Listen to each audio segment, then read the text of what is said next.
background. You guys all look fabulous. Yeah. She's rocking the data today. I can't really go shopping, so I went shopping for some cool backgrounds. That is cool. Spice it up a little bit when you're stuck at home, right? Right. Yeah. Okay. Okay, well, we should go ahead and get started.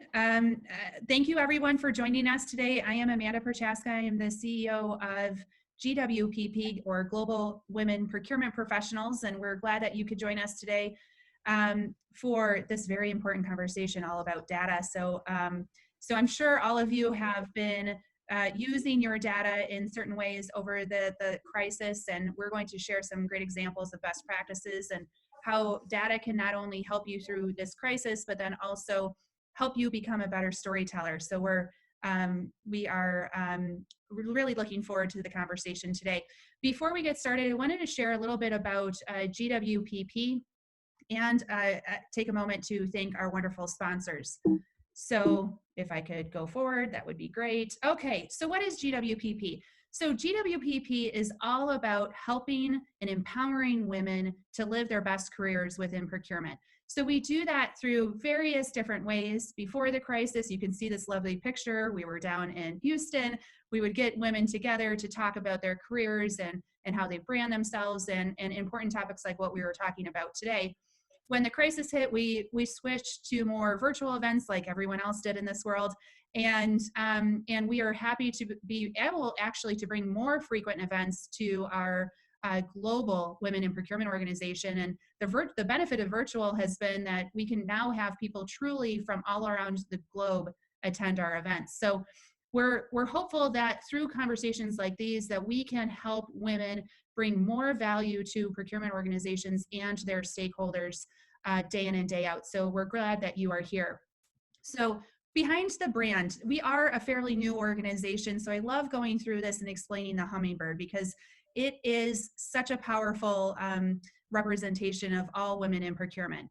The hummingbird is very feminine. If you have hummingbirds around, they're beautiful creatures. A group of hummingbirds is actually called a shimmer or glittering or a hover.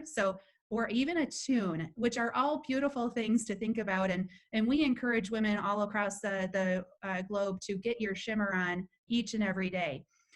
Hummingbirds are also diverse, just like every single one of us. There are 325 different species of hummingbirds across the world. So as you can imagine, we have all kinds of different backgrounds. You're going to see it on the call today. And we love that very robust perspective and inclusion within what we do. And are we mighty? These little hummingbirds are magnificent, and they are strong and powerful and beautiful, just like each and every one of you, but they're overachievers, they're courageous and adventurous. So we hope that this inspires you to ask questions and participate on today's call and be very interactive with us, because this is meant for you to benefit from. Lastly, this would all not happen without our sponsors, the wonderful sponsors that we have on an annual basis and the sponsors of this particular event today. We are a free membership, so without our sponsors, GWPP would not exist. So we would love to pay a very special thank you to Spend HQ. They're going to go into a little bit more about them here in a second. We also have additional sponsors of this series, Coupa and Insight Sourcing Group. Insight Sourcing Group, I think we have another event with them next week, which is great. And then our annual sponsors, HVP, Holyoke Search, Let's Talk Supply Chain, and RSN. Again, we thank you so much. And I love how these sponsors support women in procurement day in and day out through their active participation in GWPP. So thank you very much. And with that said, Karina, let me kick it over to you so you can share a little bit about Spend HQ. Thanks so much, Amanda, and thank you to all our panelists today for joining us. In particular, I am very passionate about GWPP and have been I'm really honored that you guys have put on this platform for women in procurement, and I'm glad that you guys have quickly pivoted to virtual events and keeping the content going. The in-person ones are fantastic, but you guys have kept that same momentum with virtual, so thank you so much. We're proud to be sponsors for these events. So just a little quick overview on Spend HQ. Spend HQ is actually a SaaS-based spend analytics platform. We were actually born out of a need by the other sponsor, which is Insight Sourcing Group. They're our sister organization. And they're one of the premier consulting firms in North America focused exclusively on cost optimization and procurement-related services. So it really makes NHQ very unique as we really approach the data from a practitioner standpoint, which makes us just a great topic for us to partner with you guys on today. So without further ado, I'd love to go ahead and kick it off to Maria Bronkis. She is a VP with us at Insight Sourcing Group in NHQ. Hey, thanks, Karina. Thank you so much, everyone, for joining us today. We are glad to be with you. My name is Mireya Brancos, and I'm going to be your moderator for this session. I am super excited to be here. I've recently joined the NHQ Insight Sourcing Group, like Karina mentioned, as VP, Vice President of Business Development, and have many years experience as a sales leader, consultant, and practitioner. I'm always focused my entire career in strategic sourcing and the procurement space. Today, we have a diverse and interesting set of panelists that you will meet. They represent a variety of companies in different verticals across national and international organizations. So let's get to it. I'd like to maybe have the panelists introduce yourselves. Erin, Cheryl, Jill, Amanda, if you could give your name, the company that you're with, your role, and maybe even tell us a little bit about how you got into procurement or sourcing in the first place. Do you want any of us to go first? Yeah, Erin, do you want to? Yeah, Erin, do you want to go first? Sure, absolutely. Good morning and good afternoon to some of you. Thank you so much for inviting me to be on the panel, and thank you for joining us. My name is Erin Riley. I am with the University of California School System. I sit and actually report into a location or organization called the Office of the President, which is the financial and business headquarters of the university system, which means I get to work with all 10 of the campuses, which is very exciting, pretty much every single day. And I specifically am focused on the systems and the analytics that we use to support the needs of our sourcing and procurement organizations. And Great. Cheryl? Yeah. Hi, so I'm Cheryl Hayes. I'm a Director of Sourcing at Stryker, which I'm very happy with how they've been helping everybody with the current crisis. I support the sports medicine and endoscopy group. I chose procurement, and I did choose it because I thought it was way cool before it was even cool, right? And it was a way to channel my creative side in solving complex problems, negotiating, in my case, multi-million-dollar deals that have an impact on our company, and also developing, critical and diverse relationships. And I'm happy to be here, so thank you for having me. Sure. Jill? Hi, everyone. Thank you for having me on the panel. I am honored to be with all of these wonderful ladies and contribute to this very important topic. So my background is currently with Elanco Animal Health as Senior Director of Indirect Goods and Services. I have people that report to me on every continent. So I do, unfortunately, work around the clock sometimes, but I am very passionate and I love my team. I got into procurement about 20 years ago, and I was actually in information technology. So I was within the business and supported RFPs, supplier management in the medical information system space. And then I went into a true strategic sourcing role. I left that company and I found my passion and my niche. We all have different gifts, and I feel like those of us that have been around for a long time truly do have a gift in working with suppliers, developing teams, and negotiating because many people are scared of what we do. And I've been doing it ever since, and I love it. So thank you for having me. Wonderful. Thank you for the introduction. Just much like the organizations that you lead, NHQ and Insight Sourcing Group, our company is very similar, right? We're a combination of technology and people with deep category expertise and sourcing procurement backgrounds, and very passionate about what we do. So let's tackle COVID. On our end, we've had to refocus our efforts during this pandemic to help our clients stabilize, accelerate their recovery out of that crisis with more targeted and rapid spend visibility initiatives, sourcing and procurement optimization efforts. This question kind of goes for all of you. How have you and your procurement departments handled these latest real-time risks and challenges, and how is your team further supporting your companies during these times? Is data important to do so? So let's start with Jill. Jill, what are your thoughts on this? Yeah, so thank you for the question. I think data is becoming increasingly important to all that we do.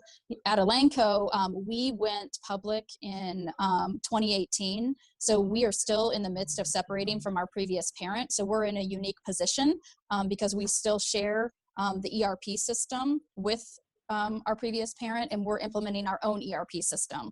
So I'd say we have to be very agile and very flexible as we work through this. And that's what I continue to remind my team as we are growing and as we are separating and we're establishing our new processes in the new ERP system. It's all about how we can leverage artificial intelligence and machine learning so that we can have enriched supplier data that we can rely upon.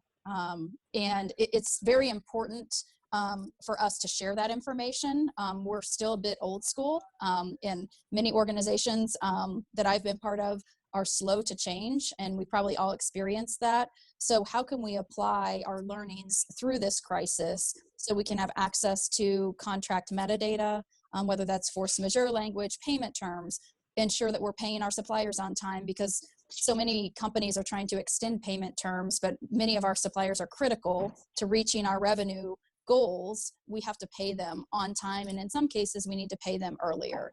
So that's really what we are learning and how we are applying data during this time. Yeah, it seems like data would be very important at this time with all the changes and adjustments that are happening in the industry today. How about you, Erin? How are you handling these kind of challenges, and how is your team further supporting the organization during these times in terms of kind of data?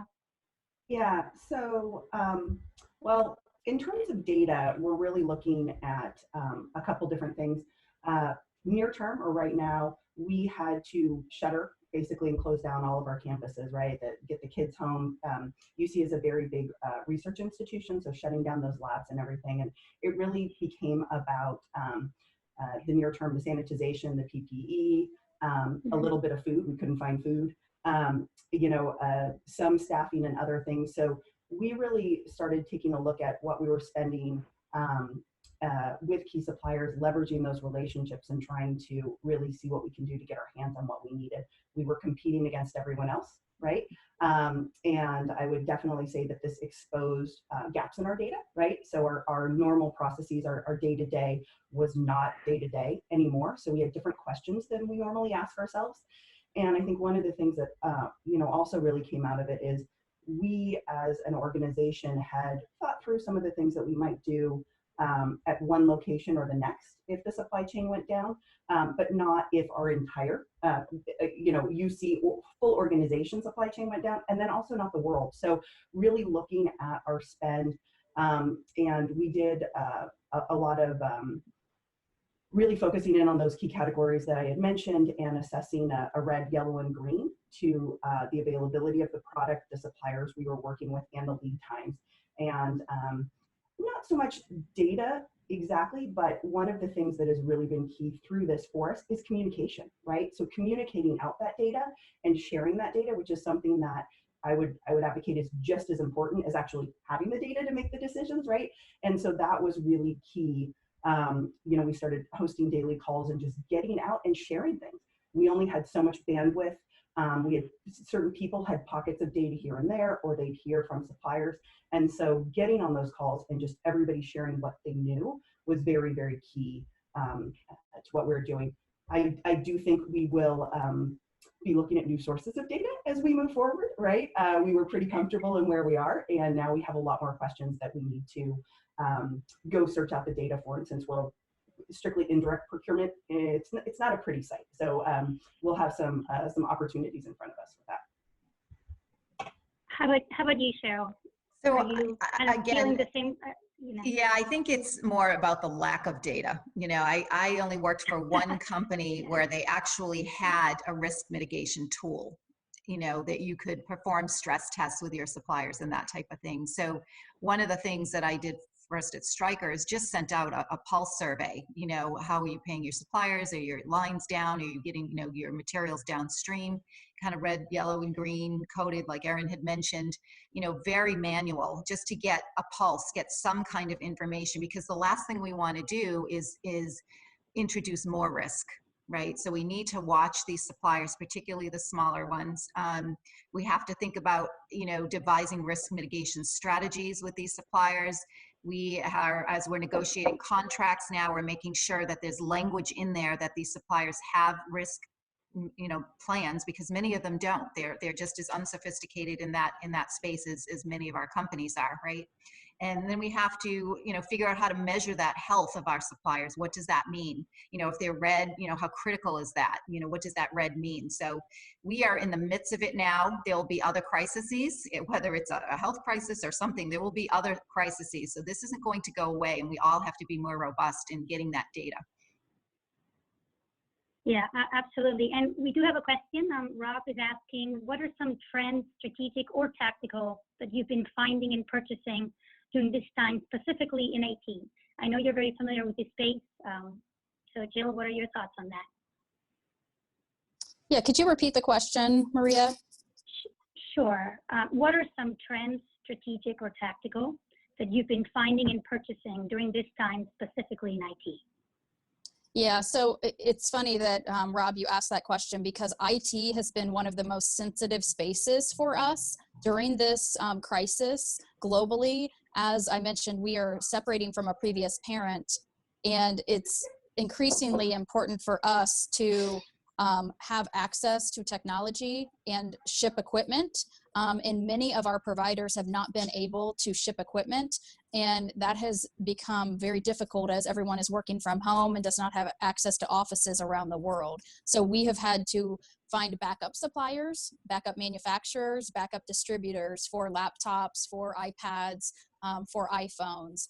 So again, I think it's, as Cheryl mentioned, we are learning through this, how we can get better.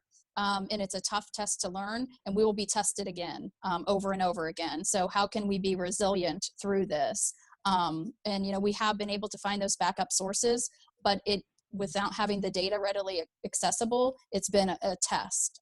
So I think it's impacted productivity, but I think it's proving to all of us, and all of our procurement staff and supply chains, how important indirect is to what we do. Maria, can I add a Yes. little? Yeah, go ahead. That would be great. Comment. We saw the same type of activity, right? Some students, right, or employees didn't have the laptops, don't have the internet access, that kind of thing. So the same thing that Jill was describing. But I'm concerned from a security point of view, right? We have a lot of people that are home. They don't have the same security that they have in the offices. They might not have, I mean, very basic lockdown Wi-Fi networks, and we have a lot of crooks, right, out there, for lack of a better, scamsters that are loving this. They're having a field day with the opportunity that we have out there right now. And so I think that you're going to start hearing more and more about, with this increasingly remote workforce, that we don't know what's really going to happen, right, in 6 months. You're going to hear companies like Darkbeam and more people partnering with supplier risk, right, assessments. And that, I think, in a strategic manner, that is really going to escalate, and we're going to need to kind of in the IT space, we're going to have to look at that very closely as we continue on and potentially have more of the workforce at home.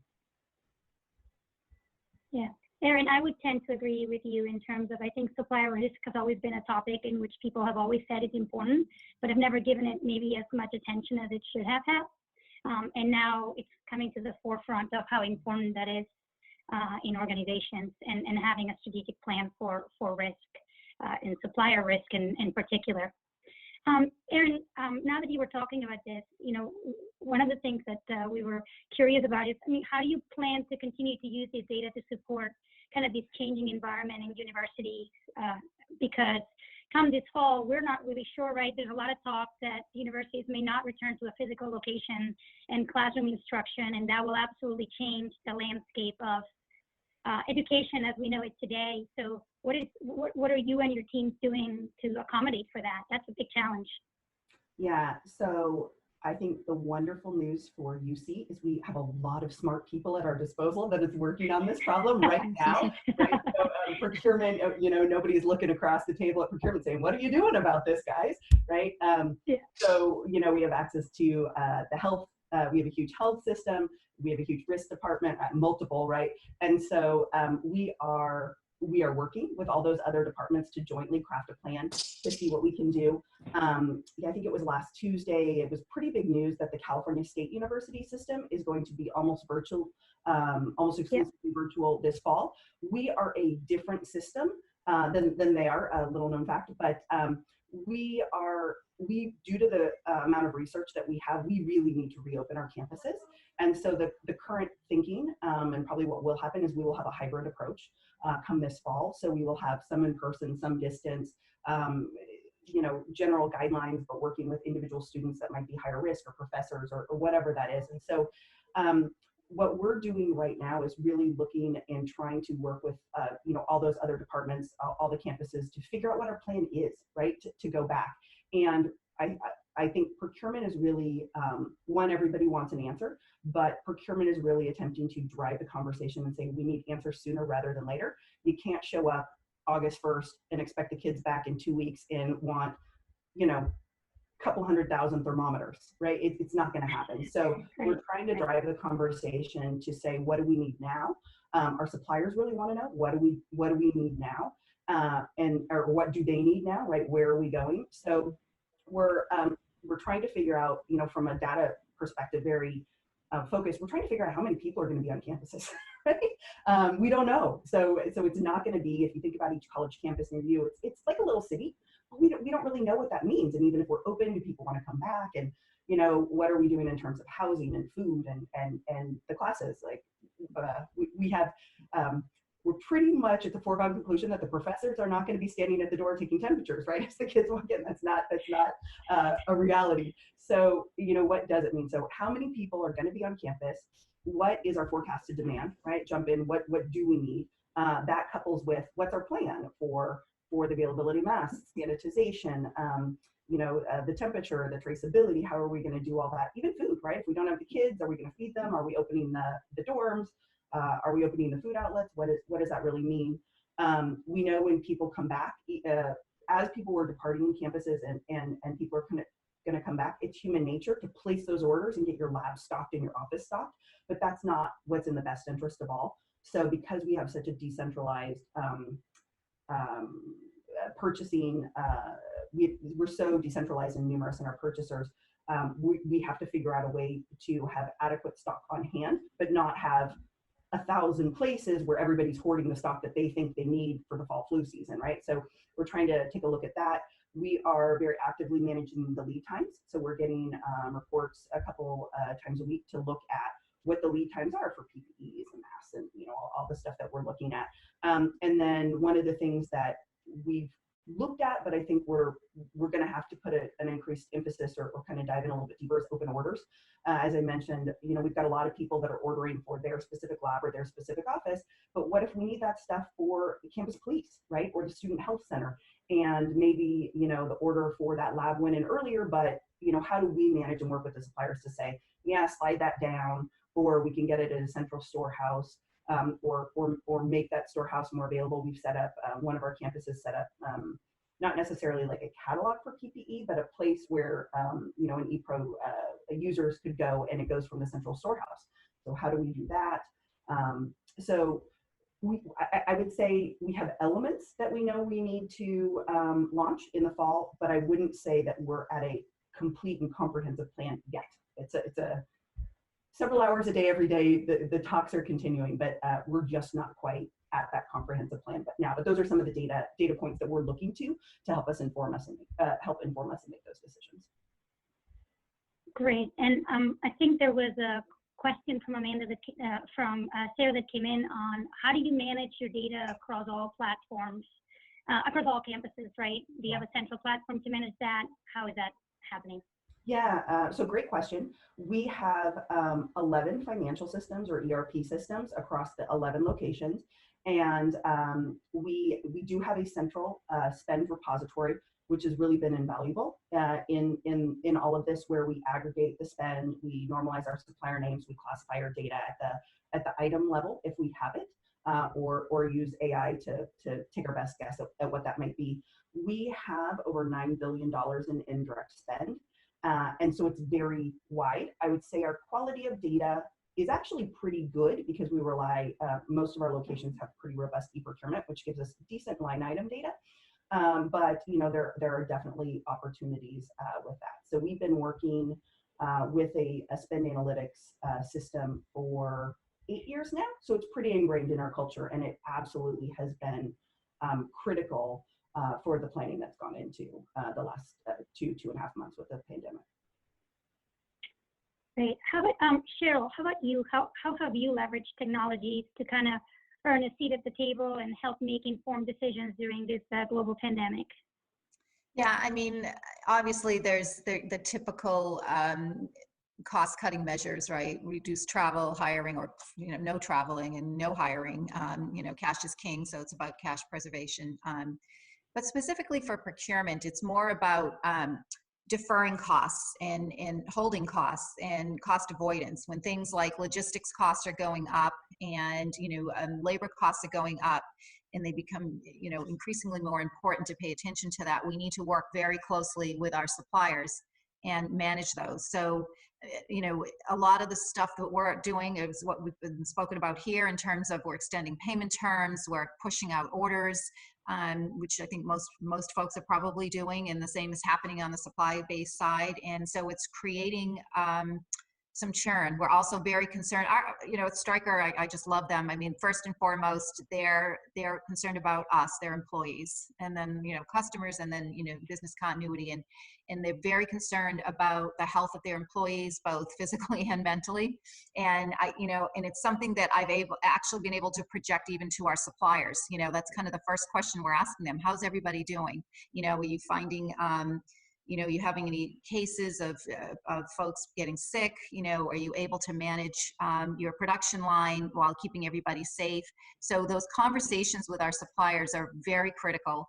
And the over communication both internally and externally, just to keep tabs on them, because again, we don't have any formal supply chain risk assessments, so we have to monitor them very closely, particularly as we're asking them to do things again like push out payment terms and push out orders. So it's a case-by-case basis. It's a lot of work, for the teams to be able to have to manage this, and it's a big part of their day just constantly speaking to suppliers because of a lot of the lack of data. Yeah, and we've seen how companies are leveraging data today to do a lot of what you're talking about, right? Try to figure out what suppliers, what payment terms you have with suppliers. A lot of companies, we've seen the strategy of just taking the P card to zero just about and doing a zero budgeting, right? Just everything it has to be approved, any expense. How about Jill, kind of very curious to learn how you've utilized data in such a global environment, right, during this pandemic. How have you navigated the evolving data demands and adjusted the priorities across procurement related to data accessibility? Yeah, so I think, someone mentioned it's really about communication and transparency, and those are the key pieces. The data is very important, but I think having access to the people, the right conversations, collecting that information about who are those key suppliers that are contributing to those key products. And then also, how can we, as Cheryl mentioned, preserve cash? It's critical. So if there's a marketing campaign that can be delayed, let's do that. A media buy that can be delayed, let's do that. If we were planning to implement a very complex system, but it's not going to help us near term, let's delay that implementation. So I think being pragmatic about the planning and the prioritization is key. But I think what we've all learned through this is we've gotten closer possibly with our teams than maybe when they're sitting next to us in the office, and also our stakeholders as well. So how do we, reach out to them? They're seeing procurement as a member of the team. And I think, HR is a stakeholder of mine. They are just historically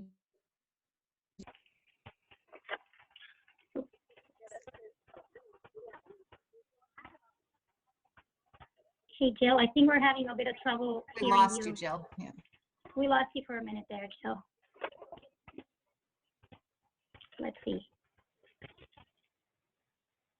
Oh, I think Jill brought up a great point, though, about how it's really been strengthening the relationships across both the supplier base and internally. Amanda, have you found that to be the case across? I know you work with a lot of your clients at HPP. Have they been finding that procurement really has become that central voice for times like this? I've seen, so it's been remarkable to see it from kind of a removed perspective, because being a procurement professional for so long and then not being a practitioner during these times, it's been a very unique perspective.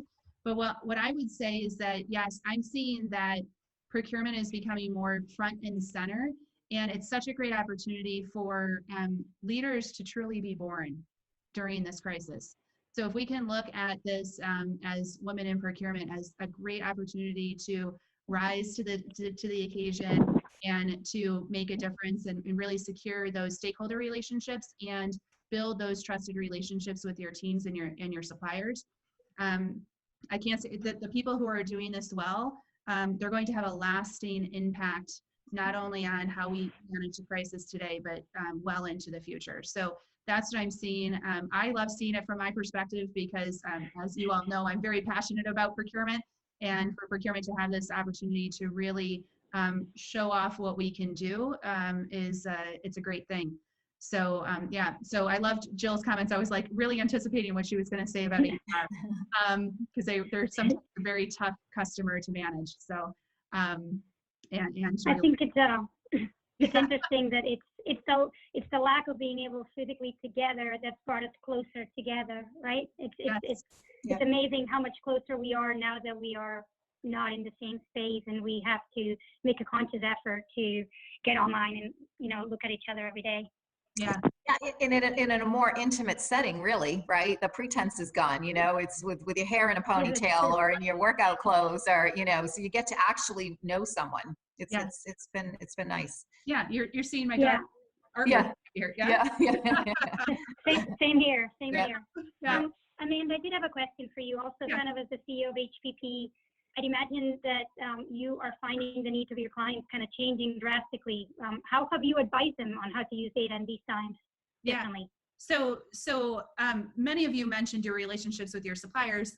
Your suppliers are my clients, right? So it's kind of interesting to hear it from their perspective. And what I would say is that we're helping them look at their cash flow, because every time, Cheryl, you mentioned that you're pushing out payment terms or you're delaying orders, that has a direct impact on how they're managing their business. So leveraging the data around, almost real-time data around what's happening in the environment, and to Jill's earlier point about having the right conversations, because some of this stuff is then going to flow through a system. It's having the right conversations with the right people to be aware of the environment that you're going through. Assessing new markets, huge opportunity for companies of all sizes right now to assess what markets are they playing in, what new markets could they go into as a result of the crisis. And I used this example yesterday, but I think it's one that resonates. We have a restaurant who obviously was closed during the crisis, and they're not necessarily a supplier, but they're a business that we would go to on a regular basis. Instead of stopping ordering from their suppliers, they decided to sell the product to their customers so that they could cook at home, right? They made so much money off of that. Now they're trying to have a conversation around, should I continue to offer the service even when we're open, right? So it's opened up a whole new avenue for them as a restaurant. So assessing new markets, a great opportunity to leverage data. And then inventory positions. If you're all trying to manage your inventory positions, some of these suppliers had stocked up for certain items. Now the demand has shifted. They're trying to look at ways to release inventory into the market that is not moving as quickly as they were thinking it was going to move. So they're leveraging data absolutely in those spaces. So I would say that those are the top three that we're having conversations with your suppliers on a day in and day out basis. Great. Let me, I think there are a couple more questions. So I know Anna had asked, a robust supply base is critical to the delivery of raw materials and key services to produce finished goods. What kind of supply risk process or processes have you experienced to protect revenue streams? So I'll open that up, and whoever feels passionate about this question. Yeah, so, you know, what we do, and we just got off a call actually, is we go through it with the whole team, you know, all the business units, all the business heads. We go through what our supply plan is, because some of the products we actually make in-house. So we do need that inflow of raw materials. And, you know, marketing's on the call. It's a very collaborative cross-functional meeting. And what happens is, you know, marketing gives us their best guess at this point, right? You know, forecasts are always wrong, regardless of COVID or not, right? It's just a matter of, you know, how wrong are they going to be? But now there's so much unknown, and particularly in the spaces that I'm in with sports med, you know, a lot of those were elective surgeries. And so those were put on hold, as we all know, and we're kind of expecting, you know, a recovery, but we don't know if it's U-shaped or V-shaped. And you know, and even folks that now, as they've opened up elective surgeries, can have those surgeries, but some are still reluctant to do so because they don't want to go into the hospital. So we're trying to, you know, figure out what that's going to look like in terms of supply. So all the same things that Amanda just talked about, you know, we're trying to manage inventory as well, right? So that we're not sitting on all this inventory again. Cash is king. And it's really, again, it's nothing formal. It's you know, this is what the supply looks like. This is, you know, there's spreadsheets, of course, and there's some Tableau tables, but looking at, you know, what we think the plan is going to be, what we really think we need, what we really think we can put the cash out for. And again, it was a 2-hour long meeting, and it was very productive though. And you know, we kind of came to consensus for what we needed to do. You know, in one of my previous companies, again, we did have a formal tool that we used for risk, and you could create scenarios. And I think those are the things that a lot of companies going to need to look at, even you know, down to our suppliers, to be able to simulate those scenarios and then help in the downstream of material purchasing. So I want to make a quick comment here, and this is obviously I'm not sitting in the seat of a practitioner, but when I was a practitioner, I always marveled at the people who could ask the right questions at the right time. And I think we're all learning that skill right now. We've all talked about having the right conversations, but in those conversations, if you're assessing risk, asking the right detailed questions and not giving up on the first answer, right? So being able to dive in and ask multiple questions to clearly and quickly assess the situation with empathy and compassion, I think is a skill that we're all honing in on right now, and leveraging data along the way, right? Yeah. Great. So I think we have another question from Peggy this time. Building off the question we just kind of discussed, she's curious on what directives your organizations have been given during this time. Are you being asked to deliver cost savings, create no contact procurement strategies? Kind of what are your executives asking of your procurement teams? I can start, Maria. All of the above, and do more. So I think it's, you know, being flexible, and, you know, our teams are, you know, everyone's being worked more than we ever thought we could. So I think, you know, just being mindful of that and being innovative. So some of the ideas, you know, sometimes you have to hit the stakeholders 10 times because procurement sees things in ways that the business does not. And we connect the dots in ways that they do not, because, you know, they work in their silos oftentimes. So I think now is ripe for bringing up some of those ideas that, you know, whether it's on innovation, whether it's on cost savings, whether it's on why are you doing, you know, this stupid thing you've been doing for 20 years. Let's stop doing that. So I think everything is on the table. Be provocative and, you know, raise some of those things that, you know, could be done and should be done, and be a partner to the business and making sure that it does get done. Yep. How about the rest of you guys?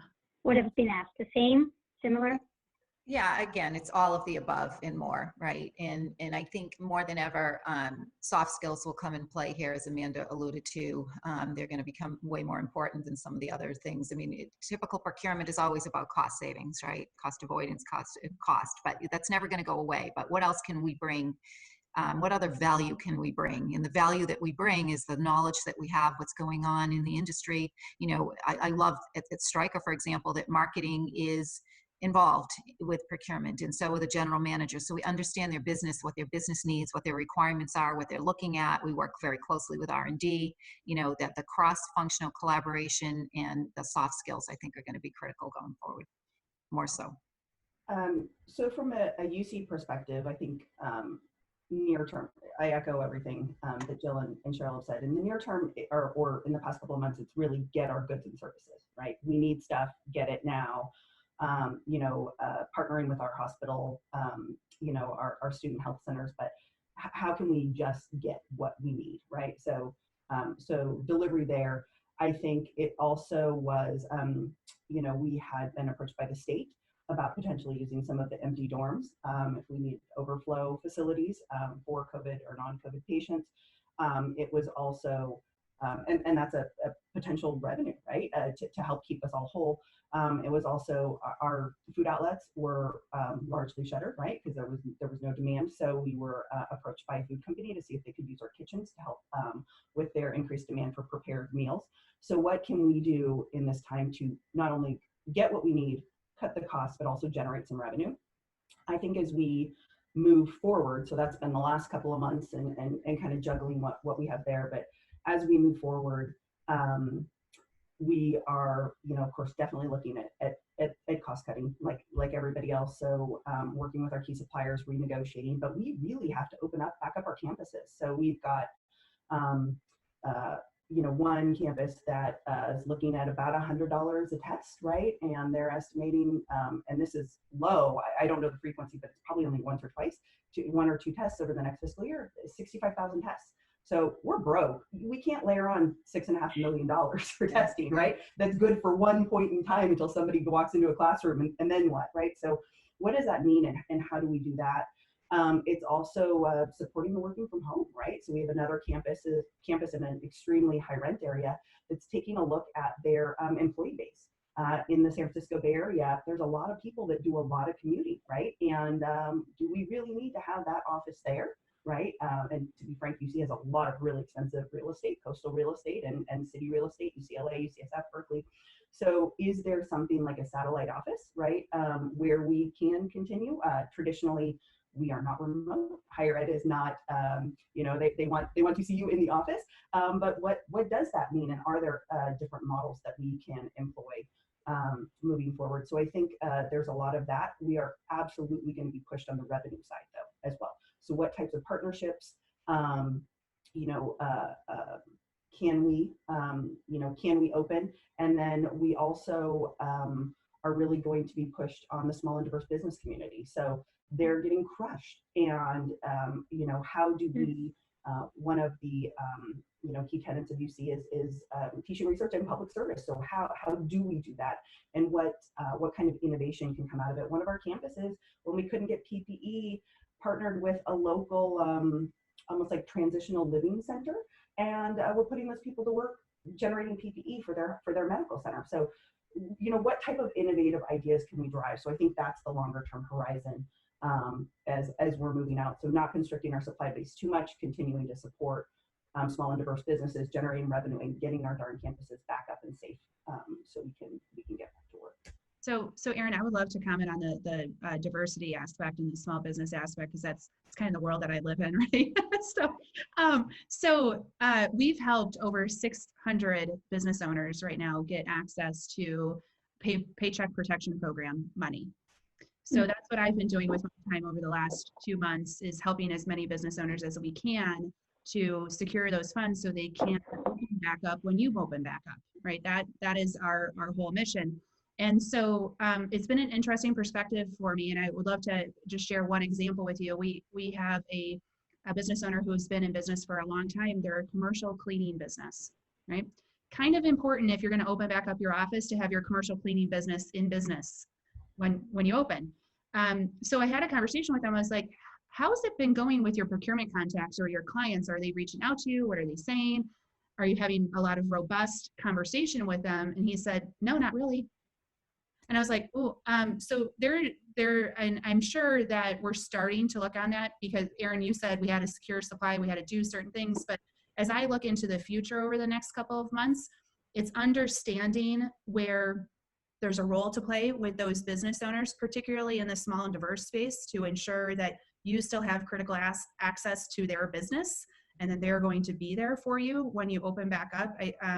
Is going to be critically important. I unfortunately, I've lived in it every single day for the last 2 months of hearing business owners talking about going out of business. And so I think there's just such a role for procurement to play in ensuring that at least that we're reaching out to those business owners with empathy and asking the right questions. If we can't do more, right? Maybe there's opportunity to do more, but that is one of my fears, that we start opening up our businesses and we have big holes in our supply chain, particularly in the small and diverse space. And I think that's going to be, just with the cleaning example, Amanda, I think that's going to be, you're hitting it. And that's going to be a crunch. We, with the campuses mostly shuttered, our need for cleaning is non-existent, right? Right now. And, we have a lot of union workforce that do that. But what does it mean to go from almost no demand to, we have a campus that said that they think that all their cleaning product spend will go up 300%. Yeah. And that, and I don't know what that also means for labor, but probably about the same. And they've done some studies that, they were refilling the hand sanitizing machine every day and a half. Now they think it's every hour and a half. So what does that really mean? And so I think twofold, how do we keep those small and diverse businesses in business, right? So that when the demand goes from almost nothing to this huge spike, we do have availability of those resources, and we're looking to keep our community whole. But then also pushing on some of our supplier partners. What does it mean to have cleaning products that actually can maybe kill all flu and cold germs for 28 days on contact? Or what does that mean? And that's where it's not, we have to clean 3 times as much.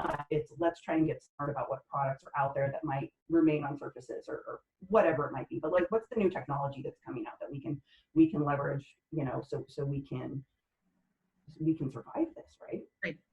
Yep. Financially. Yeah. Yes. Yep. Yeah, and I think Melanie made a good point. She chatted, not to mention all the unbudgeted expenses that just were never even in the radar screen prior to all of this, right? Yeah. Erin, as you were talking about kind of the challenges that you've had in terms of the university and cleaning services, and I know one of the examples that you brought up was food and potential risk and the ability to procure food, which was very interesting to me. How did you visualize that data? How did you realize that was happening, and how did you communicate that broadly to the organization in order to mitigate that risk? Luckily, that wasn't my job, but having my fingers on everything. It started with our spend system. So, I think Amanda asked the question earlier, or somebody did, about all of our data. Because of we have 11 financial systems that are more rich in data than my central database, but it really just started the central database that we have is the one view that everybody at the 11 locations can drill in to see everybody's data. And that's really, we've used that for so many things. One of those to be commodity focused center of excellence teams. And so that's really what we did when we dove in and kind of had this almost task force for our daily meetings and did the red, yellow, and green on the product and services and the suppliers. And then from there, it really just, it jumped off, right? And so that allowed us to be reaching out. It instructed us on which suppliers to reach out to, right? And also to look at what our spend might be. We have a little bit of a data lag like everybody else. So we're actually looking to see how the spend is shifting. We actually aren't spending a lot less money yet, but spend is shifting to see, so to see where those shifts are, but it informs the teams who are those suppliers that they need to get on the phone with, right? And from that initial touch point, that's where that conversation with the suppliers, because they're really the experts on, hey guys, the pork supply, you got a problem, or your chicken or your eggs or whatever it might be, or IT, hey, notebooks and tablets are flying, now we got no hotspots, what do we do about cell phone plans? So it informs the conversations that you need to have, which then informs you of the risks in that area. And I think that's the most critical. So, you know, we got word back because we, you know, our guy Eric that covers, you know, food at the system-wide level was having those conversations. So he was able to put that on the radar 6 or 8 weeks ago. And as you can imagine, feeding kids, regardless of whether half of them are coming back or all of them, that's expensive, right? And we can't afford to have food prices go up all that much. So six weeks ago, he highlighted that. The Emergency Operations Center started talking about that. Housing and Dining started talking about that. They started looking at freezer space. So it allowed us to get in front of the marketplace a bit. Food's been a thing for what, 3-4 weeks now, but it was just enough to tip off, right, to have those conversations to help get us in front of it. So I think that's really what, you know, Cheryl mentioned, we don't have the data we would like to have, right? I don't know that any organization has the data they want to have, but if you can have enough that can help send you in the right direction, right, to then have those conversations, then you leverage the relationships, right? And then you start communicating across the organization, and that's what helps keep you more whole than you would be otherwise. That's really what we've seen in as we progress through this. Yeah, so I know there's a recent Gartner report that just showed that 19% of finance executives anticipated more spending on analytic solutions during these times. So kind of question for you, Cheryl. You know, do you feel your organization has met the needs of the finance team in terms of data? Are they leaning more on procurement more than ever to provide the necessary analytics to help during this crisis? Kind of, how have the other groups reached out to you to support them in terms of procurement data and insights?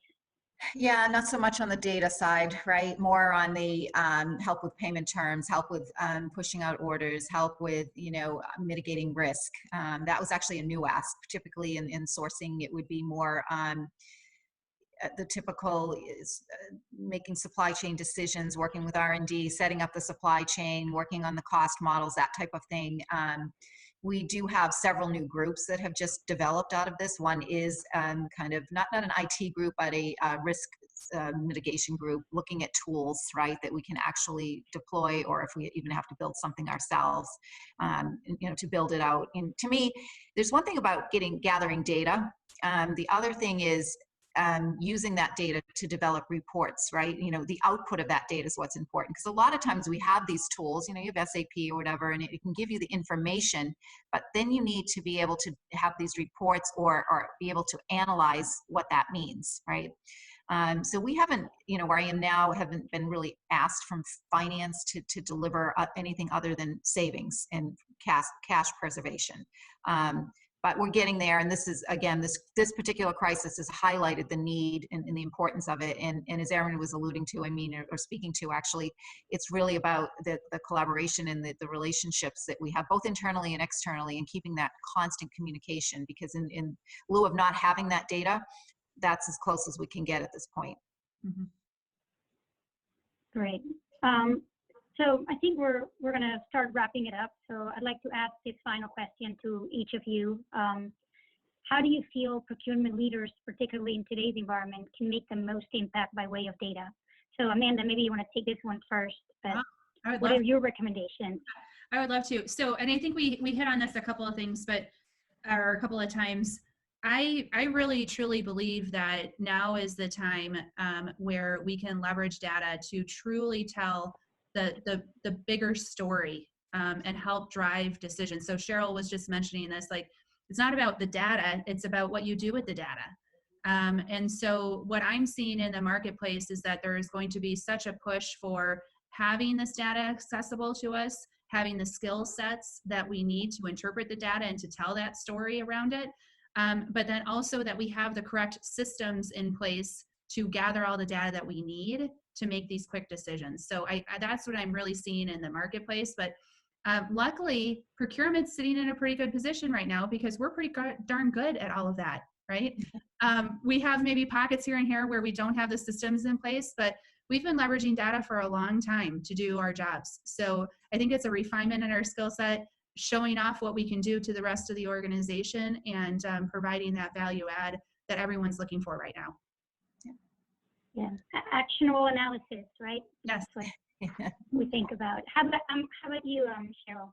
So data drives the decisions, as Amanda stated, and we in procurement, we've always had to prove our case, right? We want to go with this supplier, they're less expensive. I mean, even if it's something as simple as comparing quotes, we've always used data. So it's nothing new to us, but again, being able to communicate that in a way that's understood by other constituents. And I think, you know, data wins every time usually. So I think it's really important now more than ever. And it, you know, takes the emotion out of it. And you know, this is why we're doing this. And again, don't forget about the communication piece. I mean, people need to understand why. Why are you doing something? Why is this a better choice than something else? Even though the data points to this, why is it still the right choice to make? So, you know, I've always been a firm believer of data. And I think, you know, lastly, I'll just add too, you know, everybody needs to be kind, right? And be careful of burnout right now too. I mean, it's not just for you, it's for the people that work for you, the people that you work with internally and externally. You know, that's a data point, right? There's other things that we can measure. So I think, again, data is king. Erin, how about you? Yeah, so it is important in everything we do, right? What I would say is procurement and supply chain, we're getting our 15 minutes of fame right now, right? I still a little bit have to explain to my friends and family what I do, but significantly less, right? I mean, there's a grocery store and there's no products, right? So what I would say is don't waste it right now internally, right, with your companies. So if, you know, we talk a lot about procurement getting the seat at the table or keeping it if you already have it. Don't waste this crisis, right? And the fact that the news is always all talking about procurement and supply chain. So use that to bring whatever data you have to your executives, right? And cement the fact that you are a strategic partner, you are a department that they can go to. You know, really, I said that at UC we've had that spend data for about 8 years now. That is one of the key things that got us a seat at the table a couple years ago, right? We have become almost annoyingly so, excuse me, but the place for questions, right? And not procurement questions, just because we have data.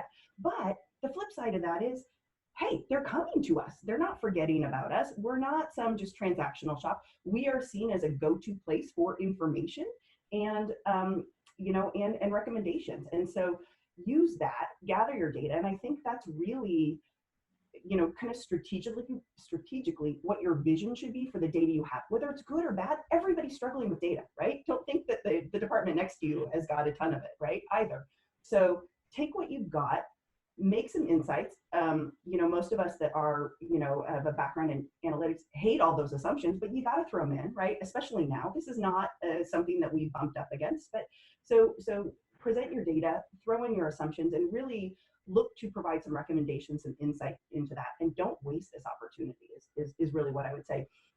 Procurement, you know, in higher ed, we really only have 2 cost factors: salary and benefits, and goods and services. That's really it, right? Nobody wants to see those salary and benefits decline. They're going to, right? But nobody wants to see that squeezed. And so really we're talking about goods and services, and procurement is the only, procurement supply chain are really one of the only places that we can really look to constrain that piece of the pie.